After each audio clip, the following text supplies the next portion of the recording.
Bienvenidos a nuestro podcast Historia en Cuarentena, un espacio para revisar, compartir, estudiar y debatir en torno a la historia de Venezuela y la llamada historia universal. Estarán con ustedes Yolimar Gila Mundarain y Luis Fernando Castillo.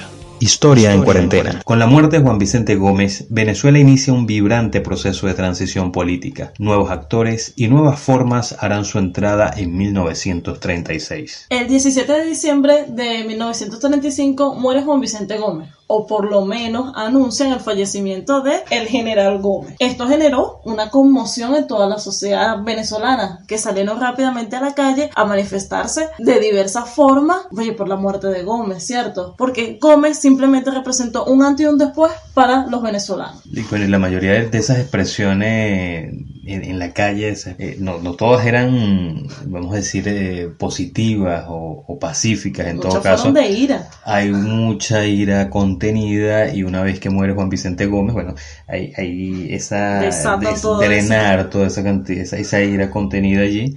Que por supuesto esa ira la van a recibir los gomecistas que quedaban allí. Incluso hay viviendas de los gomecistas que son atacadas. La rotunda. Sí, hay ataques contra las figuras de los campos petroleros. Hay señalamientos también a los espacios petroleros, de todo lo que simbolizaba el gomecismo. Hay una reacción contra ellos. Pero bueno, cuando nosotros revisamos, quién fue Juan Vicente Gómez, qué representó Gómez dentro del poder, más allá de la figura individual como persona, es que representó en el poder. Recordemos que Gómez junto con Castro llegan al poder en 1899, luego de desbancar a Ignacio Andrade con la llamada Revolución Liberal Restauradora, y Castro asume el poder, básicamente como el líder de este movimiento que asume el poder.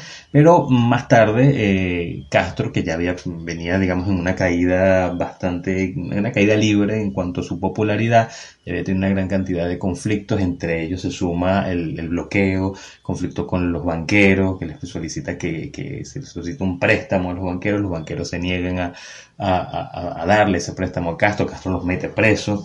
Luego uno de estos banqueros, que es Matos, organiza una propia revolución que intenta desbancar a Castro, pero no lo logra.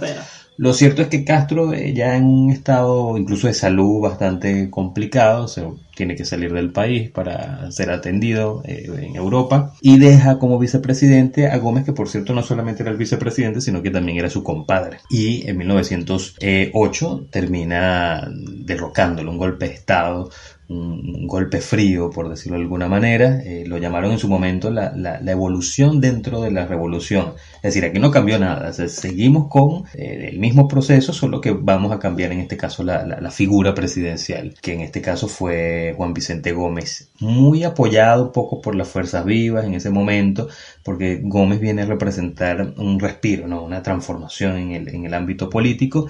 Y quizás había como también la idea que Gómez es como un mientras tanto, y ese mientras tanto duró 27 años donde se suma, por supuesto, presos políticos, perseguidos, una gran cantidad de exiliados, prensa cerrada, universidad cerrada. Es decir, rasgos típicos de un ejercicio totalizante, de un ejercicio dictatorial bastante crudo. Sí, el 17 de diciembre se reúnen los ministros del despacho ejecutivo y también el gobernador del Distrito Federal para seleccionar quién va a ser el encargado de quedarse en el poder.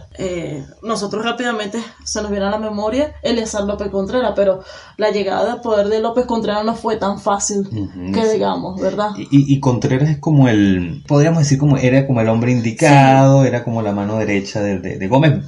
Tiene el segundo cargo más importante en la República. Era el hombre de la carrera militar más influyente de todo el país. Era lo que hoy entendemos como el ministro de la Defensa. Sí. Él era el ministro de Guerra y Marina, es decir, como ministro de la Defensa en la actualidad. Un hombre muy fiel, por cierto, muy fiel a Gómez. Y que a eso se le tiene que sumar que López Contreras se une a la Revolución Liberal Restauradora cuando tenía 16 años. Es decir, él inició tanto con Castro como con Gómez, todo este proceso y vivió con ellos este proceso. Sí. No había un hombre más fiel que él. Este famoso documental de Bolívar Films sobre Eliezer López Contreras cuenta que López Contreras logra ir a insertarse en la revolución liberal restauradora porque tenía caballo, porque todavía es un muchacho, de no haber tenido caballo, no haber tenido montura propia, sencillamente lo dejan en la provincia y no viene, no se une ese grupo de 60 hombres que cruzan la frontera y que avanzan hasta Caracas para derrocar a Ignacio Andrade. Y de camino fue herido. El mismo Juan Vicente Gómez fue el que lo auxilió y lo cuidó aquí en Caracas mientras se recuperaba. Un evento interesantísimo para que vean el grado de fidelidad perruna de López Contreras hacia Gómez, hacia el jefe, hacia el líder, hacia el general. Es lo sucedido durante toda esta conmoción del 28, de los estudiantes de la generación del 28, que luego se replica en abril con los cadetes que se alzan. Entre uno de esos cadetes está el hijo de Eliezer López Contreras, y López Contreras básicamente responde no a, digamos, a los intereses familiares, es decir, bueno, tan cercano a Gómez, yo puedo abogar por mi hijo para que lo saquen y todo. Incluso Gómez se ofreció a liberar al hijo, y como un hombre fiel dice que no, que tiene que asumir las consecuencias de sus actos. Exactamente. Bueno, a pesar de todo eso, incluso a Eliezer López Contreras luego lo desvinculan un poco del poder, porque bueno, es un tema inconveniente, ¿no? Que lo mandan al interior del país. Sí, pero demostró entonces que había fidelidad, y luego lo insertan nuevamente en la escena pública y política como ministro de Guerra y Marina. Sí, cuando muere Gómez quedan dos personas que podrían ser los que se encarguen de la presidencia. Por un lado tenemos a López Contreras, y por el otro tenemos a Eustoquio Gómez, que es la figura familiar. Sí, porque también había mucho de esto de que, bueno, murió Gómez, o sea, ¿quiénes pueden ocupar la silla presidencial? El suelo presidencial, ¿quiénes lo van a ocupar?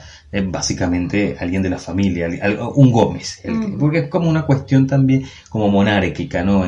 Murió el emperador, el rey, bueno, alguien de la familia va a ocupar el trono. Es una lucha entre la familia, llamámosla consanguínea de Gómez, y la familia militar de Gómez, porque López Contreras representa la institución que tenía mayor valor para Gómez, que es el ejército. Y también la institución que lo mantiene en el poder. Exacto. Un dato importante con Eustoquio Gómez, además que lo matan, o sea, un tiro acabó con esa... Lo dejó fuera de esa competencia por el poder, que era, bueno, allí el vacío de, bueno, qué pasó allí, cuál fue fue una conspiración que ocurrió con Eustoquio Gómez. Lo cierto es que muere, pero es un tipo sombrío. Eustoquio Gómez es el hombre de las torturas, del Tortol, de la prisión de las Tres Torres, ¿no? Y de las Tres Torres, y de las rotundas. O sea, es un tipo sombrío, ¿no?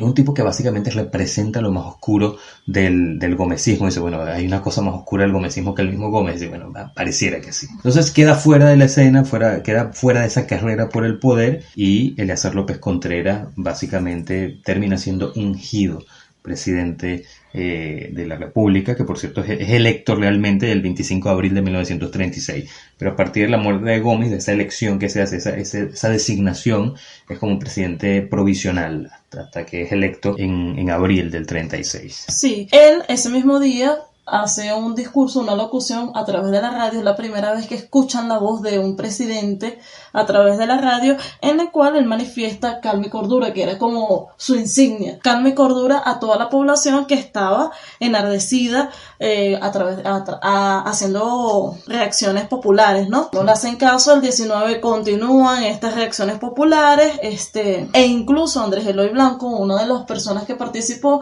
en la generación del 28, le entrega un manifiesto en el cual le pide que esté a la altura de lo que le corresponde, es decir, esa transición era lo que se deseaba. Y también pide que si no está a la altura, van a continuar las reacciones populares.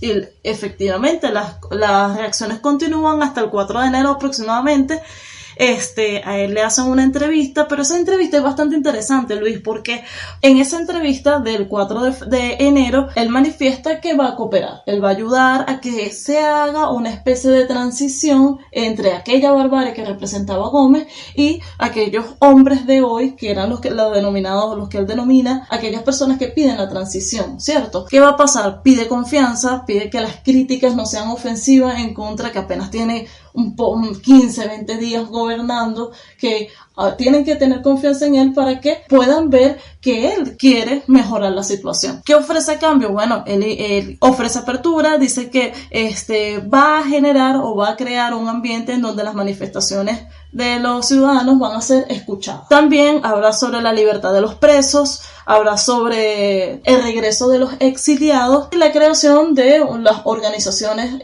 políticas, que esas eran suprimidas durante el gobierno de Gómez. O no existían realmente, no existían. Hay un elemento interesante con esto, varias cosas. Una de ellas es que de reabrir, digamos, en cierta medida las fronteras para que regresen los exiliados políticos, liberar presos. Es una cosa que también ya había hecho Juan Vicente Gómez. Es decir, era como la alborada, era como el reinicio, era como resetear el país, vamos a comenzar de nuevo. Políticamente vamos a reorganizarnos, pero es como una especie de concordia. Vamos a iniciar desde la concordia, que creo que es como una especie de estrategia política que pueda reunir la mayor cantidad de seguidores, de posibles aliados políticos, porque no podía llegar manteniendo el mismo rostro que tenía la dictadura. Sí, incluso él ofrece tener un gabinete como un término medio, es decir, que tenga participación del antiguo régimen, es decir, de los gomecistas, pero que también estén esos hombres nuevos que formen parte del gabinete para escuchar todas las partes interesadas. Sí. Aunque al principio hay todavía mucha intervención gomecista, digamos, del gomecista duro, del gomecista clásico, por decirlo de alguna manera, los que estaban dentro del poder con Juan Vicente Gómez, y hay exigencias. La exigencia es depurar un poco el asunto, sacar un poco a esa gente que está allí y que representa básicamente la dictadura de Juan Vicente Gómez. Hay cosas que también molestan a la gente, y es el hecho de la suspensión de las garantías constitucionales. Sí. Que eso va a desatar, digamos, una presión impresionante, como una especie de olla de presión que estallará en cierta medida el 14 de febrero de 1936, precisamente el Día de los Enamorados. Que de enamorado no tenía absolutamente nada, porque ese día vino, se reúnen en la Plaza Bolívar, Jovito Villalba, y entrega un conjunto de manifestaciones, o sea, él lidera esa manifestación. ¿Y qué hace? Bueno, lo primero que exige al presidente es derogar el decreto de la suspensión de las garantías. Eso es lo primero. Y que exista nuevamente la posibilidad de, digamos, quitarle un poco la mordaza a la prensa, porque a la prensa se le había negado hablar sobre lo que estaba ocurriendo, porque eso pudiese calentar un poco la calle. La censura de la prensa. Sí, a su vez también pide la liquidación del gomecismo y de todos los miembros gomecistas que aún se encontraban en el gabinete presidencial. Y por último, la libertad de los presos políticos que aún se encontraban. Sí, bajo las celdas, encerrados todavía.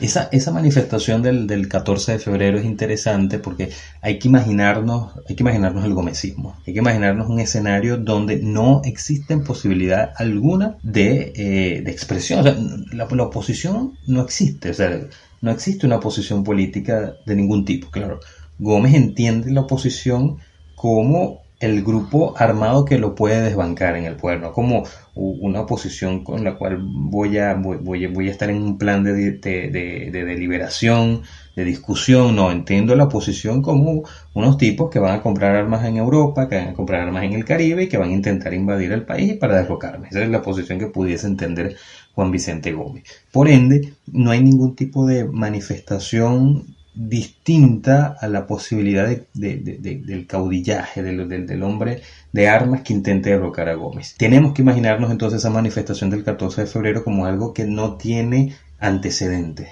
No hay nada previo que se parezca a el acto del 14 de febrero del 36. O sea, un montón de gente en una ciudad que no tiene gran cantidad de población, que se reúnen en la Plaza Bolívar, que por si la Plaza Bolívar tiene un simbolismo importantísimo, no solamente en la colonia como la como la Plaza Mayor, no es el mismo lugar donde en cierta medida se van gestando los hechos del 19 de abril de 1810. Es decir, es un lugar que tiene